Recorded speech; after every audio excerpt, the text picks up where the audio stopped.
Communication skill का second day है। आज सीखेंगे बॉडी लैंग्वेज के बारे में। हाँ, अगर 70% अगर कमजोरी आपका कम्युनिकेशन स्किल में है ना, तो वह बॉडी लैंग्वेज के कारण है। भाई तुम फोकस नहीं कर रहे हो, लेकिन तुम मिस्टेक जहाँ कर रहे हो ना, वह बॉडी लैंग्वेज है। बॉडी लैंग्वेज में बहुत सारे बॉडी के पार्ट है जिसको यूज करते हैं कम्युनिकेशन में। हाँ बिल्कुल, कम्युनिकेशन में यूज करते हैं। अगर आपका कम्युनिकेशन में बॉडी लैंग्वेज यूज नहीं हो रहा है ना, 70% आप इफेक्ट नहीं डाल पाएंगे अगले व्यक्ति को, बिल्कुल नहीं कर पाएंगे। देखो यार, समझने की कोशिश करना। अब यहाँ पे आँख, नाक, कान, मुंह सबका यूज हो रहा है तुम्हारा कम्युनिकेशन में।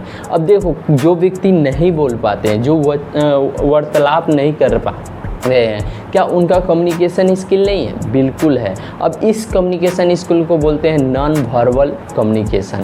हाँ, नॉन वर्बल कम्युनिकेशन जो आपको 70% इफेक्टिव बना सकता है, जो आपको पावरफुल व्यक्ति बना सकता है और किसी भी व्यक्ति के सामने आपके कम्युनिकेशन को इफेक्टिव बना सकता है। तो आज वहीं सारे चीज़ सीखेंगे। और कम्युनिकेशन स्किल में जो नॉन वर्बल कम्युनिकेशन में सबसे पहला चीज़ है ना, वो फेशियल एक्सप्रेशन है।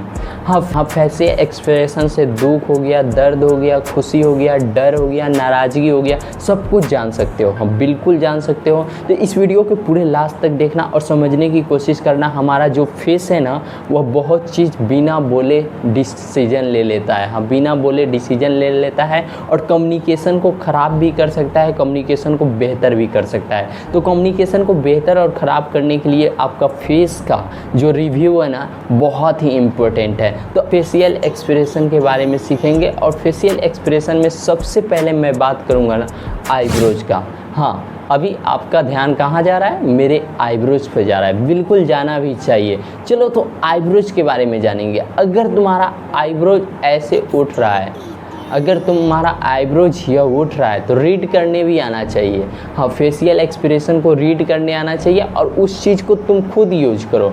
अगर कोई भी बात पे ज़्यादा फोकस करना चाहते हो, ज़्यादा फोर्स डालना चाहते हो ना, ज़्यादा फोर्स डालना चाहते हो, सपोज तुम कर सकते हो, तुम कर सकते हो। एग्जाम्पल, तुम कर सकते हो। देखो, मेरे हाथ के साथ में मेरा आईब्रोज भी ऑफ हो रहा है, यानी कि उठ रहा है। तुम कर सकते हो। इससे क्या हो रहा है कि मैं फोर्स डाल रहा हूँ, अपने कम्युनिकेशन में फोर्स डाल रहा हूँ आपको करने के लिए। तो यह फर्स्ट आपका फेशियल एक्सप्रेशन था, आईब्रोज के ऊपर उठाना, यानी कि फोर्स डालना। कोई भी व्यक्ति आपको कोई चीज़ के लिए फोर्स कर रहा है, उसका कम्युनिकेशन हार्ड है, कम्युनिकेशन बहुत ही कम्प्लीटली अच्छा है, तो वह फोर्स डालेगा और आईब्रोज को उठाएगा। चलो सेकेंड बात करते हैं ना, आईब्रोज एंड फोरहेड। हाँ, आईब्रोज की बात कर रहे हैं और फोरहेड इस पार्ट की बात कर रहे हैं। अब इसका भी यूज होता है, इसको रीड करने भी आना चाहिए, यूज करने आना चाहिए। अब कहाँ यूज करेंगे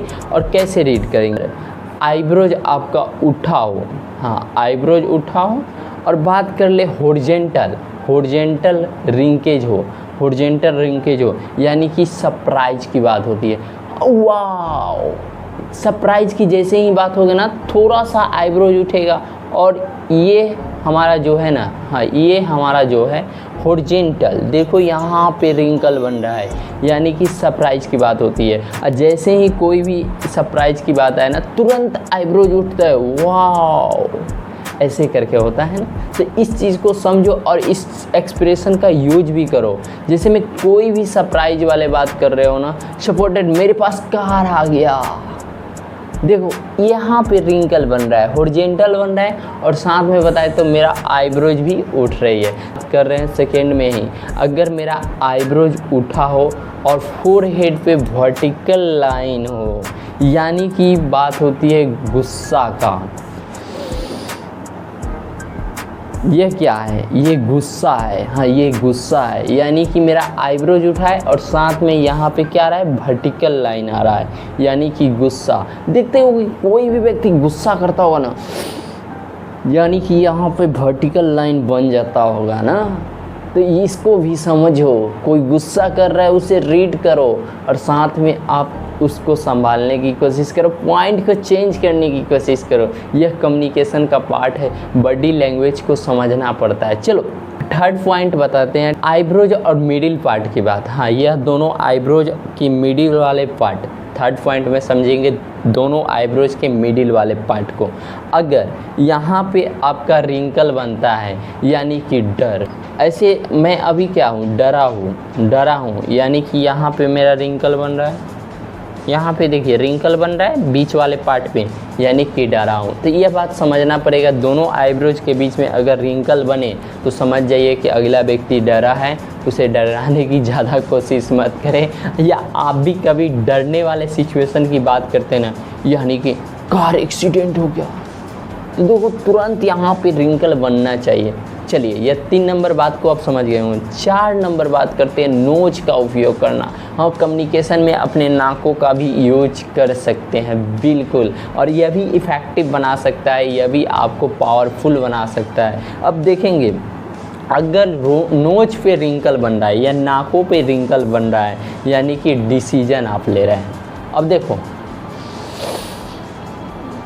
बना ना, यहाँ पे डिसीजन ले रहा हो, सपोज दैट आपको कहीं से गंदगी आ रही है यानी कि महक आ रही है। देखो ओठ थोड़ा जो लिप है ना उठा होगा और साथ में नाक पे रिंकल बन रहा है यानी कि कहीं से गंदगी आ रही है, इसका आप डिसीजन ले रहे हैं। और यह चीज़ आपको समझना होगा। सपोज दैट आप किसी दिन नहीं नहाते हो या कोई भी अदर व्यक्ति नहीं नहाता है, आपके सामने बैठ जाता है और उसका शरीर बदबू दे रही हो, तुरंत ऐसा चेहरा बनता है यानी कि आप डिसीजन ले रहे हो। 5th नंबर बात आता है चिक।